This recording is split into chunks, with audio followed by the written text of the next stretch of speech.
After 45,000 miles on the road with this Honda Pilot, I want to share how it has stacked up. This video covers how this Pilot has held up to heavy use, all of the repairs needed, and my long-term plans for it.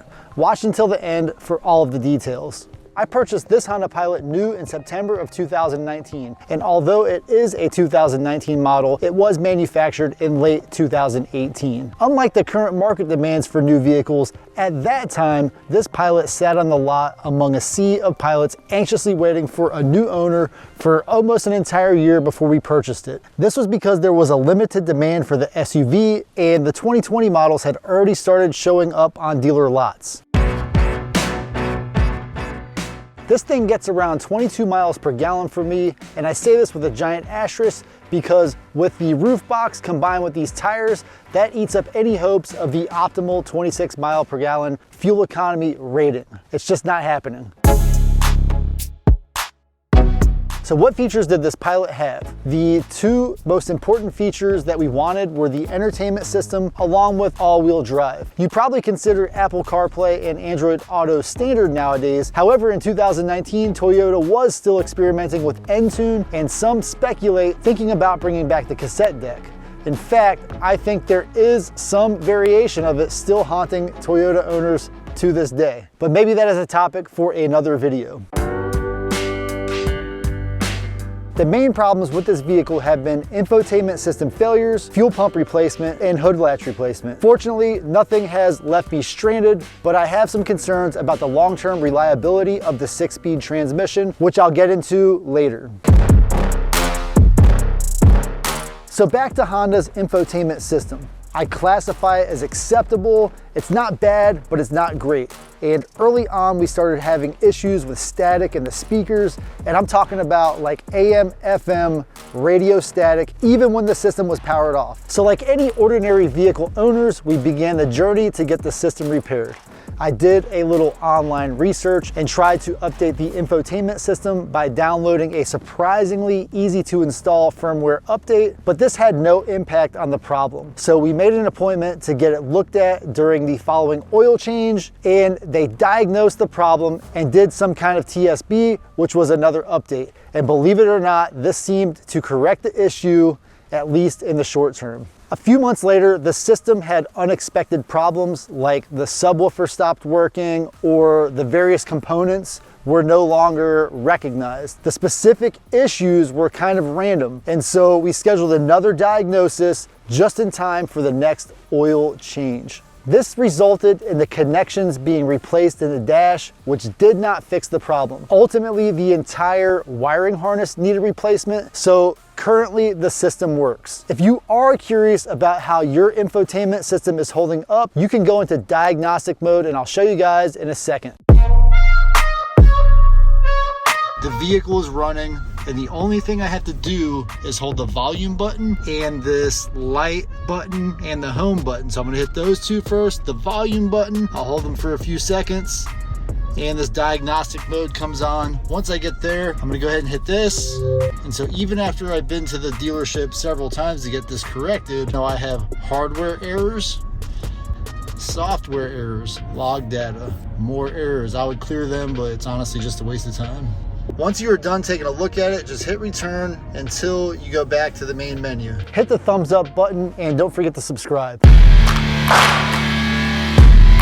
The OEM tires were rated up to 50,000 miles, and I am happy with the tread life, but I recently installed new tires at around 45,000 miles. If possible, I prefer to change the tires at 4/32 of an inch. I believe they could have made it the additional 8,000 miles before hitting the legal limit of about 2/32 of an inch, so this was purely a personal safety consideration. We've had an intense winter with snowy and wet conditions, and my replacements are the Falken WILDPEAKs, which I'm also satisfied with for their snow and wet weather performance. In 45,000 miles, I have made one cross-country trip from California to New York and a few trips up and down the East Coast with the Pilot fully loaded and hitting up on the gross vehicle weight rating of 5,842 pounds. I have also towed a trailer weighing 1,500 pounds for a few thousand miles. This brings me to the reason for my second gripe.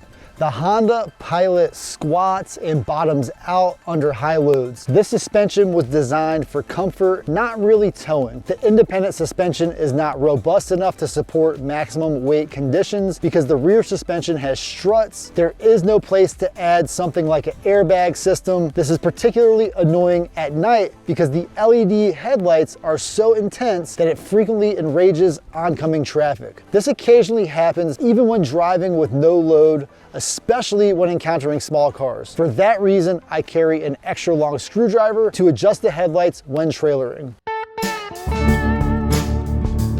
So something I keep under here is this green screwdriver. Super long. I want to say this is 12 to 14 inches long. And to adjust the headlights, there's a hole right here. And if you look at the symbol, it says turn it this way, your headlight will come up, and turn it this way, your headlight will go down. And the screwdriver will fit all the way down in this hole. The way it works is the screwdriver is basically like a cog in a gear, and as you spin it, you will spin another gear that will adjust the headlight up and down. It's not very difficult. From this angle, I can just barely see the head of that nut right here. The screwdriver is almost to its max length to hit the head of that.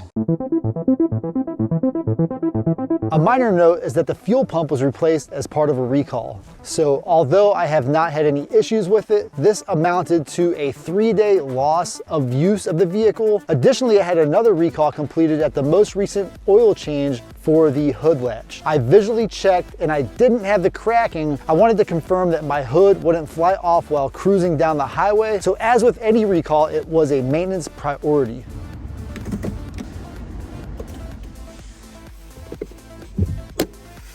So I want to show you guys what to look out for with this hood. What I have here is this little metal plate around the latch for the hood. And what happened was some vehicles around here, there would be some cracking on this plate. And eventually this piece would just pop off and then the hood would just fly away, smash the windshield and cause a wild accident. So if you have that recall outstanding, make sure that you get it done.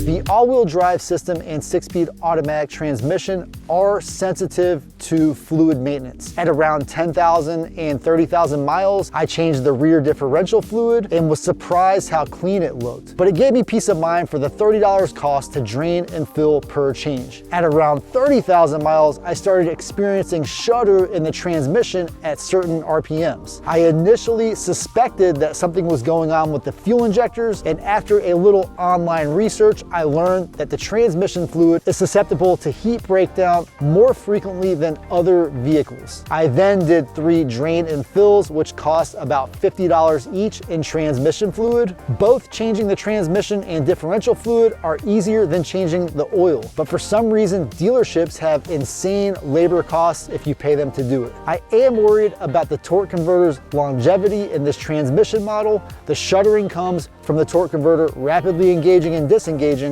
and can destroy a transmission if the fluid is not replaced quickly. The final gripe I have with many Hondas in general is the use of a timing belt. Using timing belts is a cheap trick many car manufacturers play to make minimal improvements in fuel economy that cost the buyer in the long run. At around 100,000 miles, you'll be surprised with a $500 to $1,500 maintenance bill that, if skipped, could cost you an engine. There are many high mileage older Hondas in service with timing belts that have never been replaced and could snap at any time, leaving you stranded. In the long run, I plan to keep this Pilot. I hope to see maybe 200,000 to 300,000 miles with proper maintenance before needing to replace it with another vehicle.